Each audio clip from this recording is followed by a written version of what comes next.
Naniniwala ang isang political and constitutional law professor na hindi maituturing na disorderly behavior ang mga social media posts ni Congressman Kiko Barsaga laban sa ilang matataas na opisyal ng gobyerno. Narito ang balita. Hindi naman si Kiko Barsaga nakakommit ng disorderly behavior as defined by our Webster Dictionary, legal dictionary. Hindi naman siya nag-disrupt ng legislative proceedings. Hindi siya alleged to have committed a crime defined and penalized in our statute books.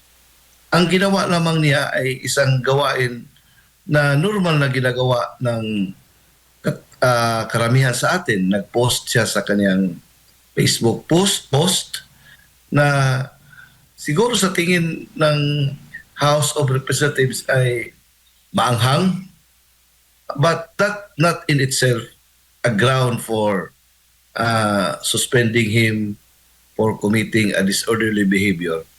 Iyan ang reaksyon ng political and constitutional law professor na si Attorney James Reserva sa pagpataw ng Kamara ng 60 araw na suspensyon kay Cavite 4th District Representative Kiko Barsaga dahil lang sa umano'y disorderly behavior sa kanyang mga social media post laban sa ilang matataas na opisyal ng gobyerno. Naniniwala rin ito na hindi angkop sa demokrasya kung anong mayroon ng Pilipinas ang ginawang aksyon ng Kamara.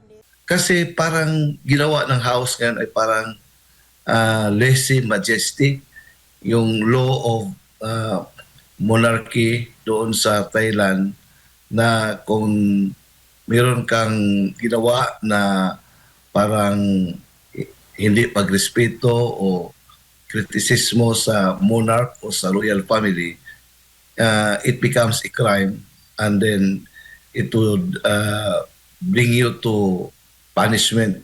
Kasi ang monarchy sa Thailand ay sacred at saka untouchable. Ngayon, ang House of Representatives, parang they are equating their body to that of a monarchy. Dagdag pa ni Attorney Reserva, may immunity ang mga kongresista at senador pagdating sa pagbibigay ng opinyon o reaksyon sa loob ng Kongreso. Under the Constitution, one of the parliamentary immunities for members of Congress, either a senator or a congressman, is yung privilege of speech and debate, na hindi ka pwedeng mahabla ng libel outside of Congress. Giit pa nito, hindi dapat maging balat sibuyas ang mga congressman sa mga pahayag ni Barsaga sa kanyang social media post. House of the people, atin yan eh. Pinahiram lang natin yung ating boses sa ating mga chosen representatives. Kaya nga, this should not be onion skinned in matters of criticism of official acts or official conduct of the powers that be. And that is expected, especially from a member of the House of Representatives or the Senate, because you are supposed to be yung obligation mo to express, lalo na outrage, yung mga dissent, expected yan kasi tinig ka. You are a voice of the people. You are not supposed to be timid.